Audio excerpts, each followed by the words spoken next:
Hello मेरे प्यारे दोस्तों। तो कैसे हैं आप सब। मैं भूमेश अग्रवाल आप सबका साइंस मेंटोर आपका हार्दिक स्वागत करता हूँ शारदा साइंस क्लासेस के इस प्यारे से चैनल पर, साइंस की इस प्यारी से दुनिया में। अभी तक हमने पढ़ा क्लास 9 का बायोलॉजी का पहला चैप्टर सेल। आज से हम पढ़ेंगे क्लास 9 साइंस की फिजिक्स का पहला चैप्टर मोशन। फिजिक्स आज से हम शुरू करने वाले फिजिक्स। जी हाँ, फिजिक्स एक ऐसा सब्जेक्ट जिसके नाम से बच्चों को डर लगने लगता है, क्योंकि इसमें मैथ्स शामिल होती है, इसमें न्यूमेरिकल्स आते हैं।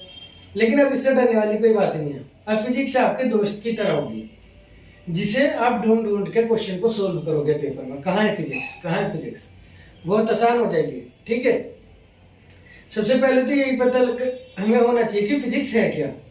जैसे हमने बायोलॉजी में पता करा था लिविंग बीइंग्स की स्टडी है बायो, ऐसी फिजिक्स होता है फिजिकल नेचर, मतलब हमारे आसपास की जो नेचर है उसमें जो जो रूल्स, जो जो लॉ, जो जो नियम कायदे कानून लग रहे हैं वो फिजिक्स है, जो प्रकृति ने लगा रखे हैं। इस प्रकृति के अंदर हमारे ऊपर या प्रकृति में ही हर एक चीज पर, नेचुरल चीज पर, वो सब नेचुरल स्टडी ही फिजिक्स है। चाहे हम चल रहे हैं तो उसमें भी फिजिक्स है, हम बोल रहे हैं तो ये जो साउंड है ये भी फिजिक्स है। ठीक है, हम लिख रहे हैं तो वहां पे भी फ्रिक्शन है, फिजिक्स है। हम कोई चीज उछाल रहे हैं वो वापस आ रही है तो वहां भी फिजिक्स है, ग्रेविटेशन। ठीक है, और जैसे अर्थ घूम रही है सन के चारों तरफ तो वहां भी फिजिक्स है।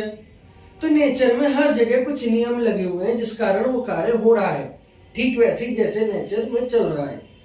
तो वो सब फिजिक्स है, वो सब कारण क्या है, फिजिक्स। उन सब की स्टडी क्या है, फिजिक्स।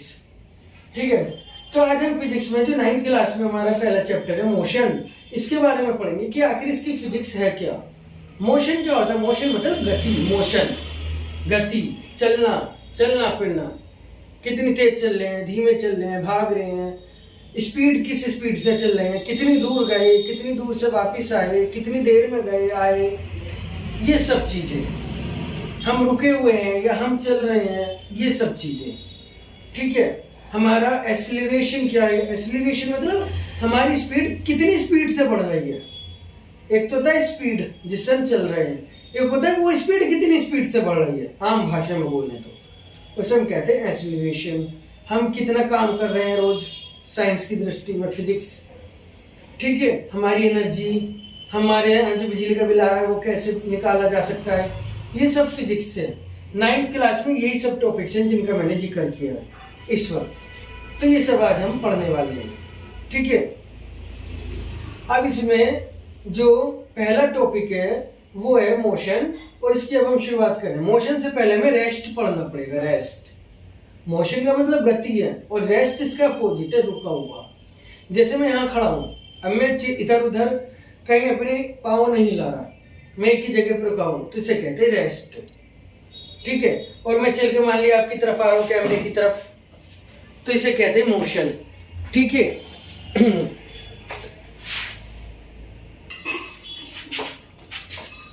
और अब मैं आपकी तरफ से दूर जा रहा हूं, कैमरे से दूर, तो इसे भी कहते हैं मोशन। ठीक है, तो रेस्ट क्या है, जब हम एक ही जगह पे खड़े हैं, समय बढ़ता जा रहा है, जैसे एक मिनट गुजर रही है लेकिन मैं यहीं खड़ा हूं, तो रेस्ट है। और मोशन क्या है, समय भी बढ़ रहा है और हम भी हिल रहे हैं, आगे बढ़ रहे हैं या पीछे जा रहे हैं, इधर जा रहे हैं, इधर जा रहे हैं, कहीं ना कहीं चल फिर रहे हैं, तो ये सब मोशन है। इसके बारे में कोई डेफिनेशन नहीं आएगी, इसलिए मैंने केवल ये हेडिंग लिखी है।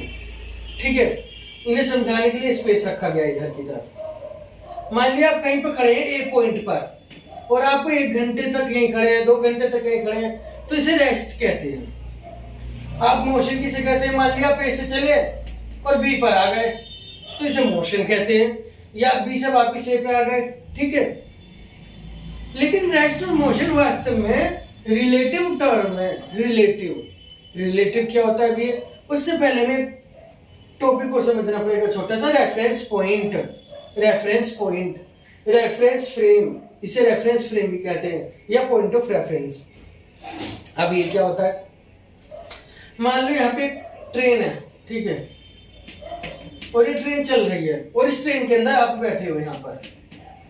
ठीक है, ओके, और यहाँ पर एक और जना बैठा है, आपके दोस्त बैठा है यहाँ पर। ठीक है, ये आपकी फ्रेंड बैठा है, बैठी है, और आप दोनों कहीं घूमने जा रहे हो, ठीक है। तो आप जब जा रहे हो तो आप अपने कहीं ऐसी जगह, मान लिया किसी गांव से होकर जा रहे हो, गांव तो पड़ते ही रास्ते में, सिटी से होकर जा रहे हो और रास्ते में आपको कोई जानने वाला दिख गया एकदम खिड़की से, या कोई अनजान भी है और वो आपको ऐसे ऐसे हाय हाय कर रहा है, जैसे शौक में कर ही देते हैं लोग एक दूसरे के साथ सुबह सुबह के वक्त,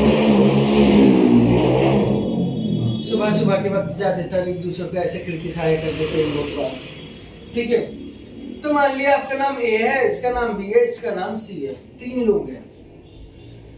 अब ट्रेन तो चल रही है लगातार, इधर को तेजी से चल रही है, तो आप ए और बी एक दूसरे के लिए रेस्ट में हो। क्यों?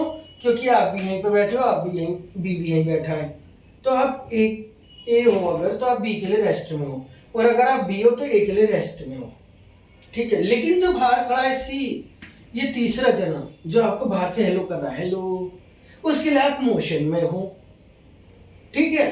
तो अगर आप ए हो तो आप बी के लिए तो रेस्ट में हो, लेकिन सी के लिए आप मोशन में हो। इसे कहते हैं रिलेटिव टर्म।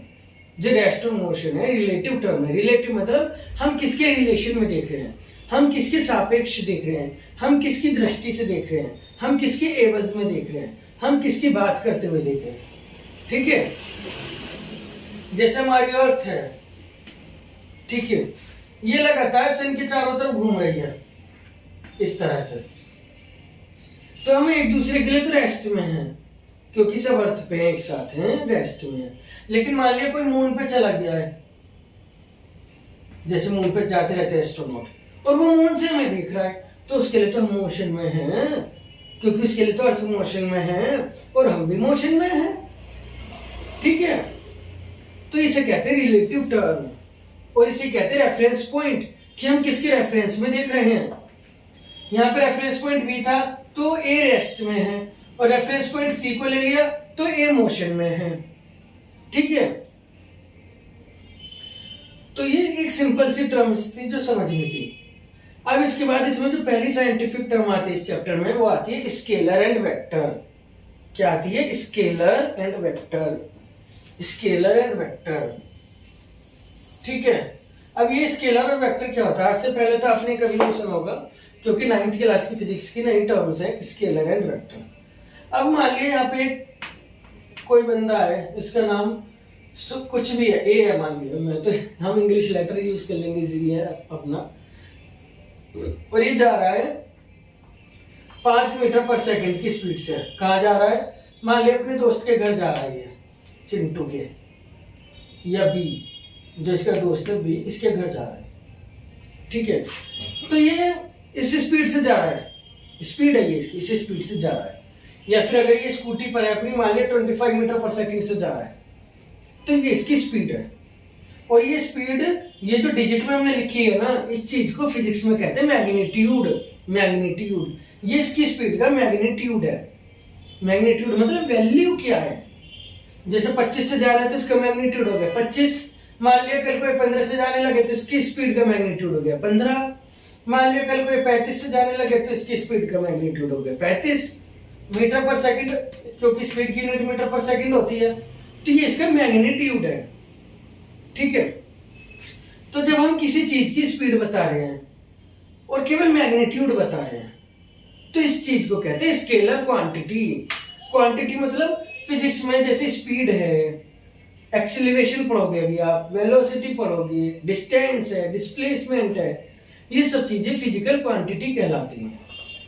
तो ये इस फिजिकल क्वांटिटी का केवल मैग्नीट्यूड बताया है मैंने कि वो इतनी स्पीड से जा रहा है। मान लीजिए इसके दोस्त का घर इसके घर से 10 किलोमीटर दूर है, तो ये मैंने इसकी डिस्टेंस बताई है, और डिस्टेंस का केवल मैग्नीट्यूड बताया है, क्योंकि इसकी मैंने केवल डिजिट में वैल्यू बताई है कितने किलोमीटर है। तो इसे कहा है कि मैंने इसकी डिस्टेंस बताई है, डिस्टेंस का केवल मैग्नीट्यूड बताया है, मैग्नीट्यूड बताया है, इसका वैल्यू बताई है कितने दूर है। तो ऐसी क्वांटिटीज या ऐसी फिजिकल क्वांटिटीज जिनका केवल मैग्नीट्यूड होता है उन्हें हम कहते हैं स्केलर। जैसे हमने कहा डिस्टेंस, ये डिस्टेंस है हमारा, कितनी दूर है घर, ये स्पीड है हमारी, कितनी स्पीड से जा रहे हैं। तो ऐसी चीजें होती हैं स्केलर। अभी आप आगे पढ़ोगे वर्क, ये भी स्केलर है क्योंकि इनका केवल मैग्नीट्यूड होता है। तो फिर वेक्टर क्या होता है? अब आप इसमें ले लो, मान ली मैं कहूं कि इसका घर जो है वो 10 किलोमीटर तो है मेरे घर से दूर, पर 10 किलोमीटर ईस्ट में है। 10 किलोमीटर ईस्ट में जाओगे, यानी ईस्ट डायरेक्शन में, जिधर से सन निकलता है उधर को जाओगे, तो फिर उसका घर वहां को पड़ेगा। तो मैंने इसमें डायरेक्शन भी जोड़ दी, मैग्नीट्यूड के साथ साथ मैंने ये भी बता दी किस डायरेक्शन में उसका घर है। तो इसे कहते हैं मैग्नीट्यूड भी और डायरेक्शन भी है। तो ऐसी क्वांटिटीज को हम कहते हैं वेक्टर, ऐसी फिजिकल क्वांटिटीज को कहते हैं वेक्टर। और जब हम डिस्टेंस में डायरेक्शन जोड़ देते हैं ना, तो फिजिक्स में हम उसे डिस्टेंस नहीं कहते, फिर हम उसे कहते हैं डिस्प्लेसमेंट। क्या कहते हैं? डिस्प्लेसमेंट। और डिस्टेंस या डिस्प्लेसमेंट यूनिट इनकी एक सी होती है, मीटर। यूनिट मतलब जिसमें हम नाप रहे हैं दूरी को, ऐसा यूनिट मीटर है। और दूसरी यूनिट में इसकी किलोमीटर भी यूज होती है, क्योंकि हमने यहाँ किलोमीटर यूज करा है ना। लेकिन ऐसा यूनिट याद रखना, फिजिक्स की स्टैंडर्ड यूनिट है, जो इंटरनेशनल स्टैंडर्ड यूनिट मानी जाती है, वो डिस्टेंस की मीटर है। और अदर में किलोमीटर भी है, सेंटीमीटर भी है, मिलीमीटर भी है। ये सब जो आप बचपन से पढ़ते आ रहे हो, ये डिस्टेंस की अदर यूनिट है फिजिक्स में, लेकिन स्टैंडर्ड यूनिट मीटर है। तो जब मैंने डिस्टेंस में डायरेक्शन भी जोड़ दी, तो मैं उसे कहूंगा displacement.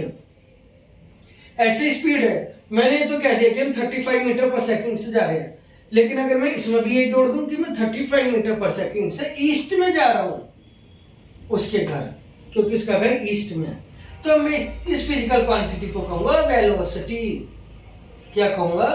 Velocity.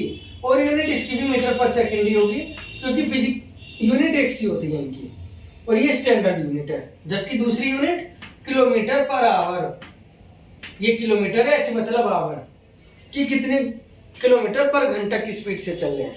Kilometre per hour, our समझते हो ना, घंटा, कितने घंटे में कितने किलोमीटर चले, या कितनी सेकंड में कितने मीटर चले। तो ये स्पीड ही तो होती है।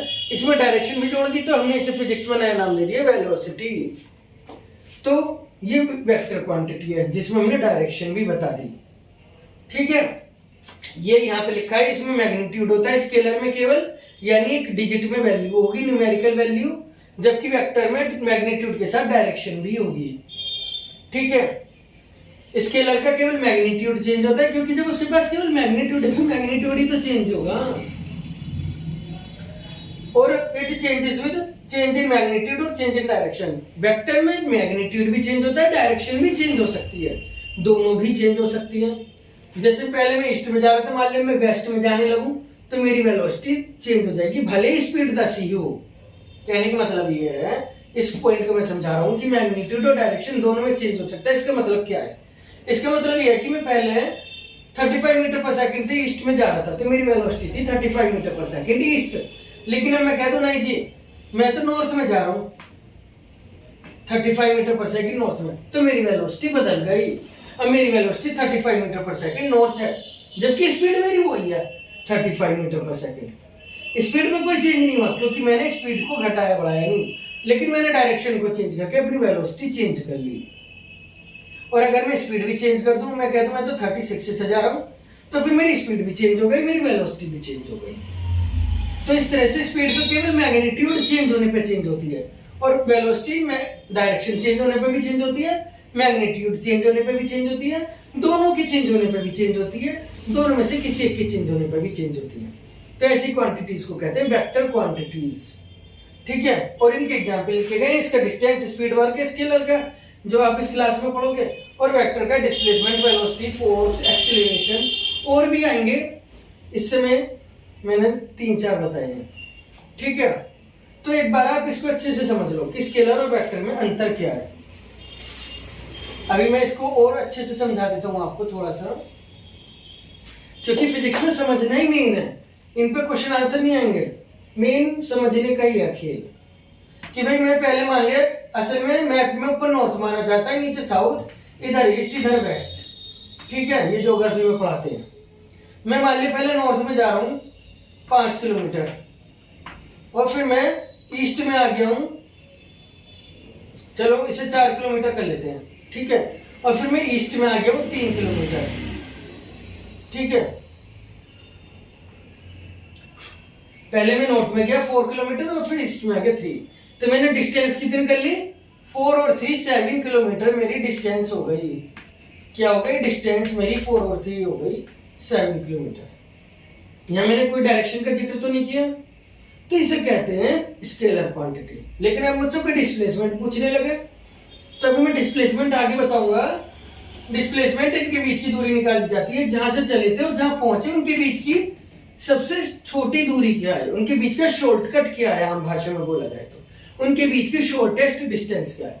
अभी पाइथागोरस से निकलती है, जो आपने पढ़ा होगा कभी 8th क्लास में भी, इसे भी सिखाऊंगा न्यूमेरिकल कराते हुए। ये आएगी पाइथागोरस थ्योरम से 5 किलोमीटर। तो अगर मुझे अपना डिस्प्लेसमेंट बताना होगा तो मैं कहूंगा 5 किलोमीटर हुआ है डिस्प्लेसमेंट। और किस में हुआ है? नॉर्थ ईस्ट दोनों में, दोनों के बीच में जा रही है ना डायरेक्शन। इधर देखो अब, ठीक है। तो इसे मैं कहूंगा नॉर्थ ईस्ट डायरेक्शन में हुआ है डिस्प्लेसमेंट। तो इसमें मैंने डायरेक्शन भी जोड़ दी, ठीक है। नॉर्थ ईस्ट डायरेक्शन में 5 किलोमीटर चलाऊं, जबकि डिस्टेंस 7 किलोमीटर चलाऊं, 7 किलोमीटर। ओके, तो इस तरह से स्केलर और वेक्टर में अंतर होता है। इसमें केवल मैग्नीट्यूड है, इसमें मैग्नीट्यूड के साथ डायरेक्शन भी है, ठीक है। अब इसके बाद हम सीखते हैं डिस्टेंस और डिस्प्लेसमेंट में अंतर, ठीक है। अब मैंने पहला अंतर तो आपको ये दिखाई दिया डिस्टेंस और डिस्प्लेसमेंट का। डिस्टेंस क्या है? वास्तव में मैं जितनी दूरी चल रहा हूं वो डिस्टेंस है। Actual length covered by object. मैं वास्तव में 4 और 3 7 किलोमीटर चलाऊं तो यही डिस्टेंस है। लेकिन डिस्प्लेसमेंट क्या है? जहां से चलाऊं, जहां तक चलाऊं के बीच की सबसे छोटी दूरी, शॉर्टकट, शॉर्टेस्ट डिस्टेंस, वो कितना है? 5 किलोमीटर। ये कैसे निकला? पाइथागोरस थ्योरम से। और इसमें डायरेक्शन भी बतानी पड़ेगी। दूसरा अंतर, डिस्टेंस स्केलर है, डिस्प्लेसमेंट वेक्टर है। तीसरा अंतर आप ये देखो कि डिस्टेंस बड़ा है और वेक्टर यहां छोटा है। अब मैं एक केस और लेता हूं। मान लीजिए मैं ए से बी तक आया हूं और ये 2 किलोमीटर है, तो यही मेरी डिस्टेंस है, यही मेरी डिस्प्लेसमेंट है, क्योंकि इनका कोई और शॉर्टकट नहीं है। ए से बी तक आया हूं तो मेरी डिस्टेंस भी 2 है और मेरा डिस्प्लेसमेंट भी 2 है, क्योंकि बिल्कुल सीधी लाइन पे चल के आया हूं मैं, इसको और कोई शॉर्टकट नहीं है। तो यहां पे देखो ये बराबर है। तो इससे क्या पता चलता है कि डिस्टेंस या तो डिस्प्लेसमेंट के बराबर होगी या डिस्प्लेसमेंट से बड़ी होगी। डिस्टेंस या तो डिस्प्लेसमेंट के बराबर होगी या डिस्प्लेसमेंट से बड़ी होगी, लेकिन डिस्प्लेसमेंट से छोटी नहीं हो सकती डिस्टेंस कभी भी। और इसे हम ऐसे भी कह सकते हैं कि डिस्प्लेसमेंट या तो डिस्टेंस के बराबर होगी या डिस्टेंस से छोटी होगी। डिस्प्लेसमेंट या तो डिस्टेंस के बराबर होगी या डिस्टेंस से छोटी होगी, लेकिन डिस्प्लेसमेंट डिस्टेंस से बड़ी नहीं हो सकती कभी भी, ठीक है। अब इस पे न्यूमेरिकल कैसे आता है? आप ये देखो, अगर मैं 2 को 2 से डिवाइड करूं तो इसे क्या आएगा आंसर? 1, 2 1 जा 2। तो इनका रेशियो क्या आएगा? इसे कहते हैं रेशियो, 1 आएगा इनका रेशियो 1। और अगर मैं 7 को 5 से डिवाइड करूं, यहाँ पे ये वाला 5 और ये वाला 7, तो इनका आंसर क्या आएगा? 1.4। क्या आएगा? 1.4। 1.4।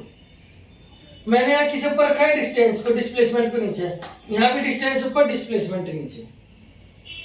तो इस क्वेश्चन को इस तरह से भी दे देते हैं पेपर में कि जो डिस्टेंस और डिस्प्लेसमेंट का रेशियो है वो या तो 1 होगा या 1 से बड़ा होगा। ये 1 से बड़ा आ रहा है ना, लेकिन मैं इसे उल्टा कर दूं, 5 को ऊपर रख दूं, 7 को नीचे, तो क्या आएगा आंसर? 0.77। मैंने आपकी बार डिस्प्लेसमेंट ऊपर रखा है, डिस्टेंस नीचे रखा है। डिस्प्लेसमेंट ऊपर, डिस्टेंस नीचे, तो आंसर 1 से छोटा आ रहा है ना, 0.77। ये 1 से छोटा होता है। जब भी शुरू में ही पॉइंट लग जाए तो याद रखना वो नंबर 1 से छोटा है। तो इस तरह से भी आता है कि डिस्प्लेसमेंट और डिस्टेंस का रेशियो या तो 1 होगा या 1 से छोटा होगा। ये ध्यान रखना है हम पहले क्या बोल रहे हैं। पहले डिस्टेंस बोले फिर डिस्प्लेसमेंट, तो आंसर होगा 1 या 1 से बड़ा। और पहले डिस्प्लेसमेंट बोले फिर डिस्टेंस, तो आंसर 1 होगा या 1 से छोटा, क्योंकि डिस्प्लेसमेंट 1 के बराबर हो सकता, डिस्टेंस के बराबर हो सकती है या उससे छोटी, तो आंसर 1 या उससे छोटा आएगा। और डिस्प्लेसमेंट डिस्टेंस डिस्प्लेसमेंट के बराबर हो सकती है या उससे बड़ी, तो आंसर 1 या 1 से बड़ा आएगा। ठीक है, ये टॉपिक फिजिक्स के जो होते हैं थोड़े मैथमेटिकल कैलकुलेशन पर डिपेंड है, तो थोड़ा सा मैथमेटिक्स का बेस जरूर आपको करना चाहिए अच्छा फिजिक्स के लिए। ठीक है, अभी मैं इस सबको दोबारा भी समझाऊंगा। अभी मैं एक टॉपिक और समझा रहा हूं। जैसे मैं ए से बी पे आया अपने किसी फ्रेंड के यहाँ, 3 किलोमीटर चलकर आया, तो मेरी डिस्टेंस कितनी हो गई?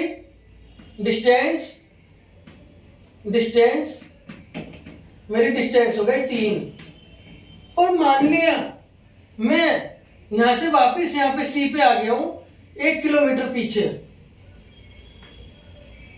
अपने दूसरे दोस्त के, तो मेरी टोटल डिस्टेंस कितनी हो गई है?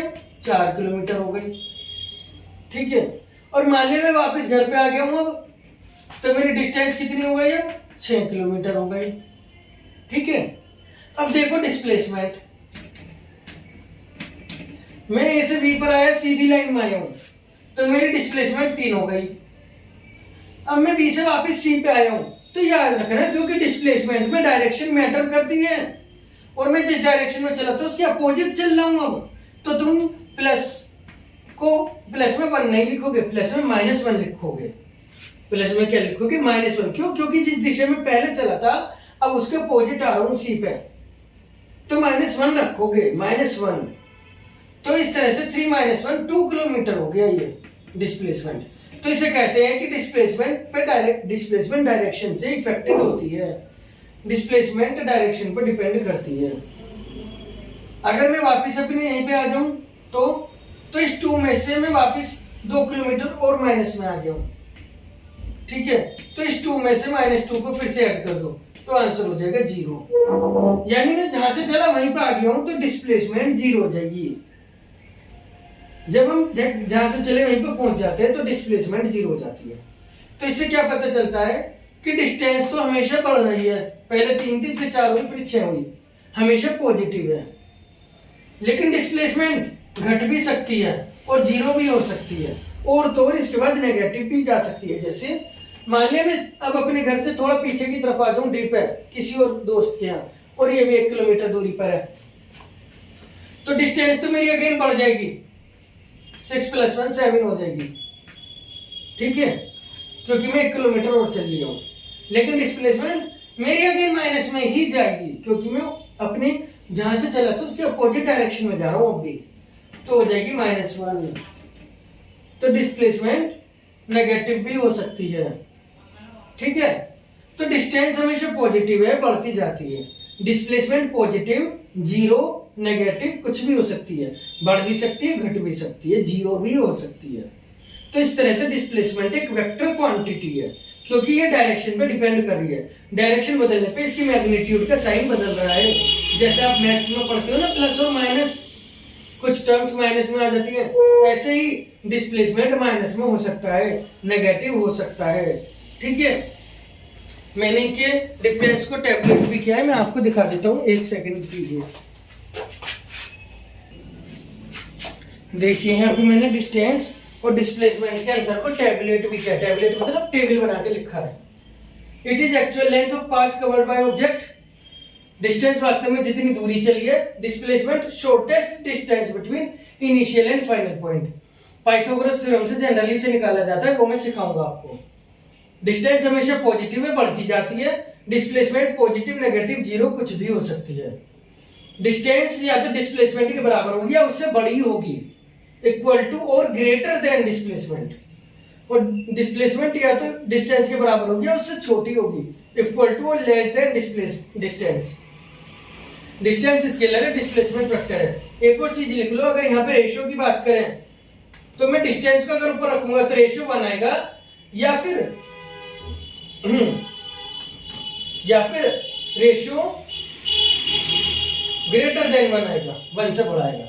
और अगर मैं इसमें बात करूं रेशियो की, तो मैं डिस्प्लेसमेंट को ऊपर रखूंगा क्योंकि यहाँ डिस्प्लेसमेंट की बात हो रही है, तो 1 आएगा, या फिर रेशियो 1 से छोटा आएगा, जो मैंने अभी दिखाया आपको।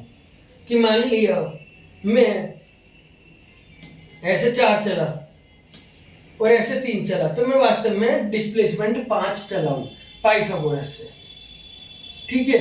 और डिस्टेंस 7 चला हूं, क्योंकि डिस्टेंस तो ऐड ही होती है। तो यह डिस्टेंस क्या हो गई, डिस्टेंस हो गई 7, ठीक है। डिस्टेंस क्या हो गई यहाँ 7, और डिस्प्लेसमेंट क्या हो गई यहाँ पे, इसे मैं शॉर्ट में लिख रहा हूँ 5, ठीक है। तो रेशियो क्या हो गया, अगर मैं डिस्टेंस को ऊपर रखूंगा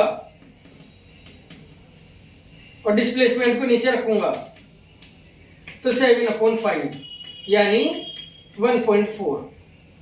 और अगर मैं दोबारा रेशियो निकाल रहा हूं, लेकिन मैं अब की बार डिस्प्लेसमेंट को ऊपर रख रहा हूं और डिस्टेंस को नीचे रख रहा हूं, तो रेशियो हो गया 5/7 यानी 0.77। तो देखो पॉइंट शुरू में आ रहा है, और जब पॉइंट शुरू में आ जाता है तो वो नंबर मैथमेटिकली 1 से छोटा होता है, ये आपको पता होनी चाहिए। और 1 के बाद पॉइंट आ रहा है तो 1 से बड़ा, ये पता होनी चाहिए। तो डिस्टेंस और डिस्प्लेसमेंट का रेशियो 1 से बड़ा होता है या 1 होता है, और डिस्प्लेसमेंट और डिस्टेंस का रेशियो 1 से छोटा होता है। ध्यान रखना है, मैं करूं डिस्टेंस और डिस्प्लेसमेंट, डिस्टेंस ऊपर है, और यहां मैं करूं डिस्प्लेसमेंट और डिस्टेंस, डिस्प्लेसमेंट ऊपर है। यहां डिस्टेंस ऊपर है, डिस्प्लेसमेंट ऊपर है। जब डिस्टेंस ऊपर होगा तो रेशियो 1 से बड़ा आएगा या 1 आएगा, और जब डिस्प्लेसमेंट ऊपर होगा तो रेशियो 1 आएगा या 1 से छोटा आएगा। ये क्वेश्चन बहुत पूछा जाता है, कई बार ऑप्शन में दे देते हैं ग्रेटर देन 1, 0 और इक्वल टू 1, स्मॉलर देन 1, और उनमें से एक के आगे लगा देंगे मे बी ग्रेटर देन 1 और एक के आगे लगा देंगे ऑलवेज 1। तो याद रखना ऑलवेज 1 नहीं है, तो मे बी ग्रेटर देन 1 ज्यादा अच्छा ऑप्शन होगा। वे 4 ऑप्शन क्या देते थे, always greater than 1, 0, smaller than 1 और मे बी ग्रेटर देन 1। तो हमेशा तो 1 नहीं हो सकता ना, बड़ा भी हो सकता है 1 भी हो सकता है। तो समो मे बी वाला ऑप्शन बेहतर होता है, वही सही होता है। वरना इसे डिजिट में ऐसे भी लिख सकते हैं, ग्रेटर देन 1 को ऐसे इस तरह से साइन लगाते हैं, इक्वल टू और ग्रेटर देन का मिक्स साइन होता है ये वाला। तो इतना आपको सीखना होना चाहिए कि हम इसी क्वेश्चन को कितनी तरह से लिख सकते हैं, कितनी तरह से पेपर में आ सकता है। और स्मॉलर देन 1 को हम इस तरह से कहते हैं, ये इक्वल टू 1, ठीक है। या फिर वो दे सकते हैं मे बी 1 और ऑलवेज ग्रेटर देन 1, तो फिर मे बी 1 लगाना, क्योंकि ऑलवेज तो ग्रेटर नहीं है ना, तो फिर बेहतर ऑप्शन ये होता है। और अगर दोनों ही चीजें दे रखी हो ग्रेटर देन और इक्वल, तो फिर वही ऑप्शन बेहतर है। डिपेंड करता है ऑप्शन क्या दिया है, ठीक है। तो इस तरह से डिस्टेंस डिस्प्लेसमेंट हुआ, मोशन हुआ, रेस्ट हुआ, रेफरेंस पॉइंट हुआ, स्केलर वेक्टर हुआ, और इन पे यही सब क्वेश्चन आ रहे हैं। न्यूमेरिकल अलग से करेंगे। Thank you so much. Video को लाइक शेयर सब्सक्राइब जरूर करें।